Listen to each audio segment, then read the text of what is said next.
RTP. Le damos la bienvenida a la entrevistada de este último segmento. Ella es Victoria Ramírez, consultora política. Con ella hablaremos de la crisis interna en el movimiento Revolución Ciudadana y la relación tortuosa que sostiene con las figuras que han salido del movimiento. La escuchamos, estimada Victoria. César Jorge, buenos días y muy buenos días a nuestra audiencia.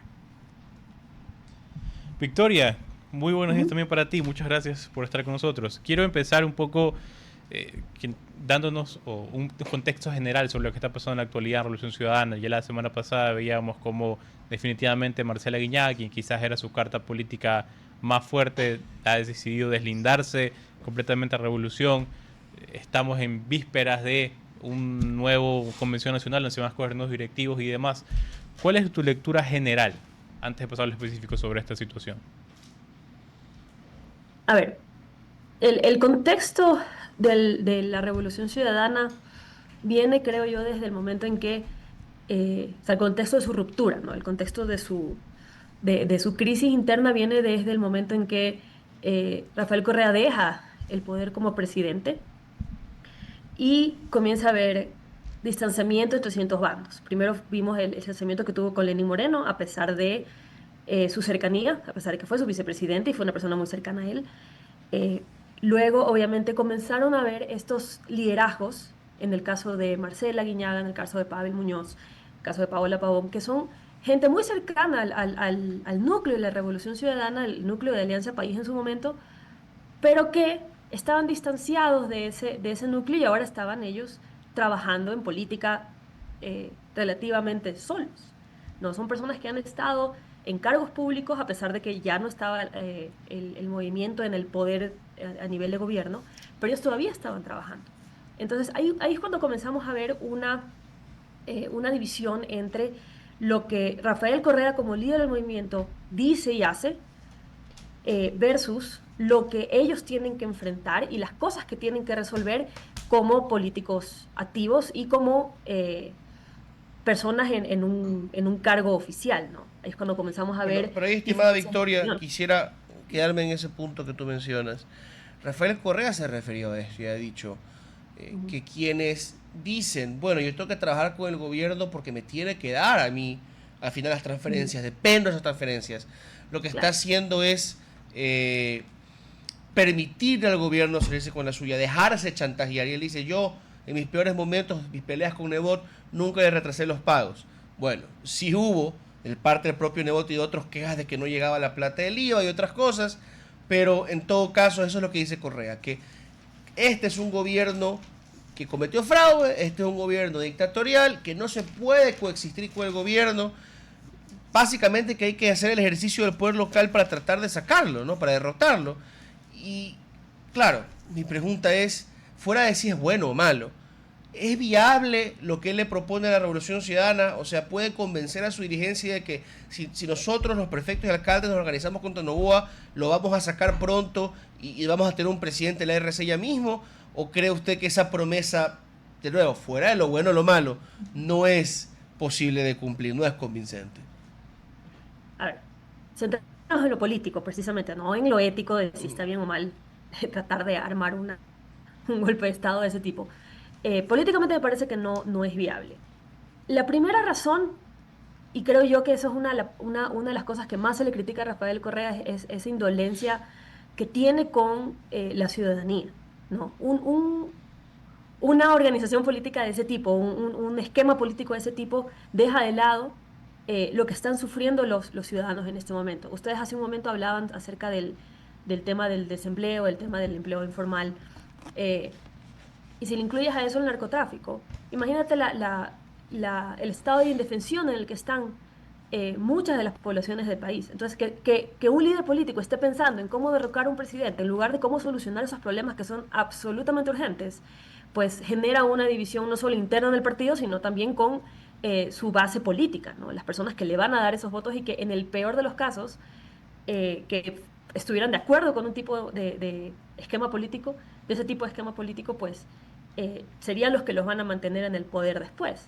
Y si tienes un quiebre con esa base política, no va a servir de nada lo que digas. Y solo para cerrar ese tema, otra de las cosas que se le critica mucho a Rafael Correa es esa línea discursiva que siempre ha tenido de división, de confrontación de ellos contra nosotros. ¿No? Siempre la ha tenido. El problema es que ahorita no es, no es la misma sociedad del 2008, no es la misma sociedad del 2013. Ya, los problemas son otros, la actitud de la gente es otra. Entonces, independientemente de nuevo, de la parte de si está bien o mal lo que él pretende, lo que busca hacer, de la designación de gobierno ilegítimo que le da el gobierno de Correa, los problemas de la sociedad son muchísimo más trascendentes que esa pelea política en la que él está enfrascado. Entonces, a nivel interno, yo creo que la gente de la Revolución Ciudadana se ha dado cuenta de que es absolutamente inviable mantener ese discurso y mantener esas aspiraciones políticas cuando hay otros problemas muchísimo más urgentes que hay que resolver. Y yo creo también que hay que explorar, ¿no? Un poquito, especulando, que es lo triste, la alternativa, ¿no? Puede haber un correísmo sin Correa, 1. 2, si no hay un correísmo sin Correa, puede haber una izquierda alternativa al correísmo viable. Hemos visto fracasar un montón de intentos, ¿eh? Que Yacu Pérez, que Javier Herbas, que Leonidas Issa, más moderados, más radicales, han fracasado. Y lo tercero, si es que hubiese o un correísmo sin Correa o una izquierda alternativa, estos acercamientos entre Marcela Guiñaga, Aquiles Álvarez, Lourdes Tibán, ¿podrían ser esa opción, esa salida? Yo creo que es posible un correísmo sin Correa. Al final de cuentas, en este país, si algo hace falta es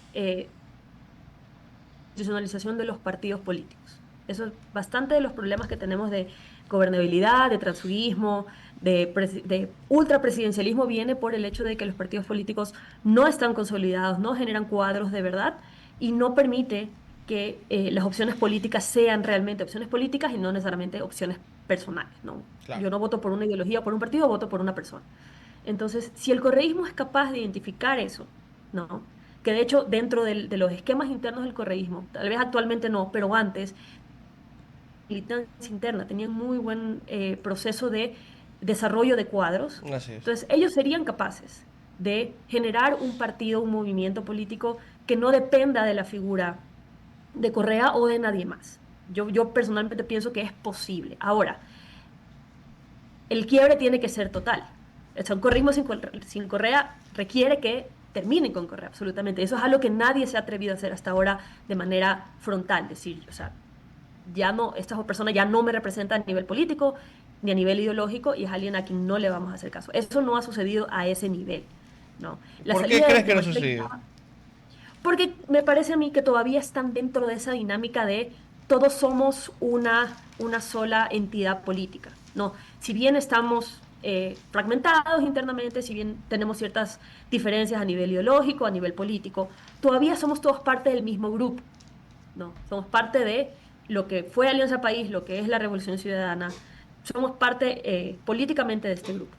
Entonces, hay que, de toda la trayectoria política que ha tenido este movimiento, hay que ser pues bastante valiente para decir, esto es algo que vamos a romper y vamos a hacer algo diferente, si bien dentro de la misma línea ideológica, porque no creo que dejen de ser progresistas, pues va a ser algo diferente. Pero y por otro lado, mi querida Victoria, Correa ha logrado, con problemas, porque muchos de sus primeros aliados progresistas se fueron corriendo en 2009, 2010, 2011, pero ha logrado mantener una cohesión entre líneas muy disímiles, porque, a ver, Luisa González, aunque ha bajado el tono de ese discurso, era relativamente conservadora, pero Andrés Arauz es el progresismo antiimperialista, el señor Padre Muñoz nace de ese tipo de pensamiento, pero es un tipo pragmático, moderado. Marcela Guiñaga era más de línea dura contra los empresarios y de repente se ha vuelto también más pragmática y moderada. El señor Lloret creo que es más afín al ambientalismo, así sea por aprovechar el momento en el Azuay. O sea, en el correísmo no hay una sola postura, aunque tienden a ser más desarrollistas sobre el ambiente. No hay una sola postura sobre el aborto, el matrimonio y los temas socioculturales. No hay una sola postura sobre la relación con Estados Unidos. Unos quieren alejarse, otros quieren enfrentarse a Estados Unidos. O sea, Arauz creo que es uno que le encantaría inmolarse para destruir el dólar, no por el Ecuador, sino por decir, yo combatí el imperio. Ya hay otros que no les interesa. Estados Unidos puede prosperar o desaparecer y no pierden un día de sueño otros correístas. Entonces lo que te pregunto es, ¿podrán ellos mantener ese tipo de unidad sin la figura y la rastra electoral de Correa? Yo personalmente creería que sí, porque precisamente si hay una persona que genera una polarización dentro de este movimiento, es Correa. O sea, si hay alguien que genera esta polarización ideológica, para mí es Correa, precisamente. Y justamente la, la, la, la crisis interna viene por aquellos que quieren mantener una línea mucho más dura a nivel ideológico, que como tú dices, son más apegados a la línea progresista, y dentro de los otros, el otro bando, que es mucho más pragmático, que tiene más tendencia a ver los problemas y tratar de resolverlos dialogando o llegando a soluciones que tal vez la línea ideológica dura no considere. Entonces yo creo que sí es posible, pero aquí todo el mundo tiene que reconocerse como es, que es lo que para mí es el problema del correísmo. Aquí la gente no se reconoce como es. Tiene que ser claro con sus principios, tiene que ser claro con aquello con lo que está de acuerdo y con lo que no está de acuerdo.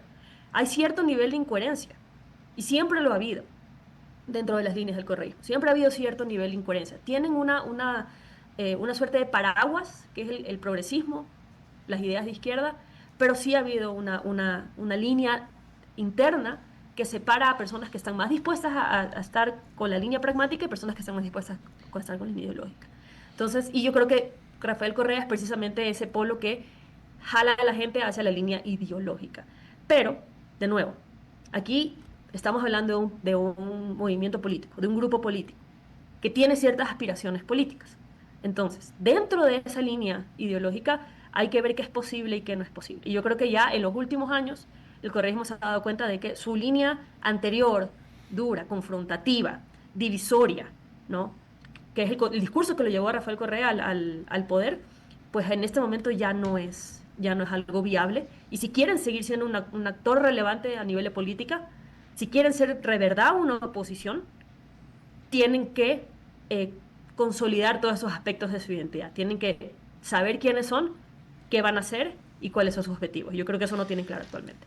Victoria, antes de concluir nuestra conversación, sí me gustaría preguntarte sobre otro tema, que es justamente cuál es la evaluación que haces del gobierno durante el 2025.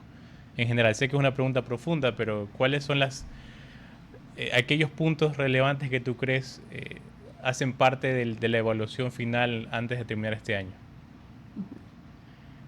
A ver, yo creo que el gobierno de Daniel Noboa empezó el año con una actitud triunfal, con una actitud de que voy a poder hacer todo lo que tengo en mis planes, y creo que se han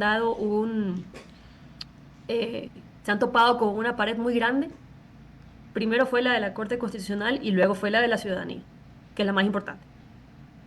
A nivel de resultados, pues o sea, las cifras de empleo no han mejorado, las cifras de seguridad no han mejorado. Seguimos esperando respuestas y resultados concretos del caso de las Malvinas, por ejemplo. Hay varios casos de corrupción que siguen vigentes. El caso Progen, por ejemplo, sigue sin resolverse. Hay bastante dinero ahí que hay que ver qué sucedió. Para mí es un tema el gobierno tiene que entender que no se trata de lo que ellos quieran hacer a nivel político, sino lo que la ciudadanía espera de ellos. Y la ciudadanía de ellos espera seguridad, espera una mejora económica, espera más empleo y espera menos corrupción. Esos son los tres temas que son más, según las encuestas, que son los que más eh, importan a la ciudadanía. Para mí, el gobierno ha hecho un terrible trabajo de gestión, manejando esas expectativas y generando resultados en esos tres temas. Creo que se dedicó más al juego político, a confrontar con instituciones con las que no debería confrontar. Y en lugar de aprovechar el gobierno, la mayoría que tiene en la Asamblea, pero que ahorita está tan valiente, pues se dedicó a hacer cosas que no generaron ningún tipo de resultados para la sociedad. Entonces, ahora hay que ver si mantiene esa mayoría en la Asamblea, hay que ver si todavía tiene bastante tiempo para generar resultados a nivel de seguridad, a nivel de crecimiento económico. Así que habría que ver si luego de la consulta el gobierno pues entiende que no tiene carta blanca para hacer lo que se le parezca y que necesita comenzar a dar resultados reales y que beneficien a la ciudadanía, porque si no, pues va a comenzar a ver muy difícil hacer cualquier tipo de acción, peor cualquier tipo de acción política como ha hecho hasta ahora. Victoria, te agradecemos muchísimo por tu tiempo. Esperamos contar contigo en una siguiente ocasión. Muchísimas gracias, Jorge, César, espero volverlos a ver pronto. Buen día. Un placer. RTP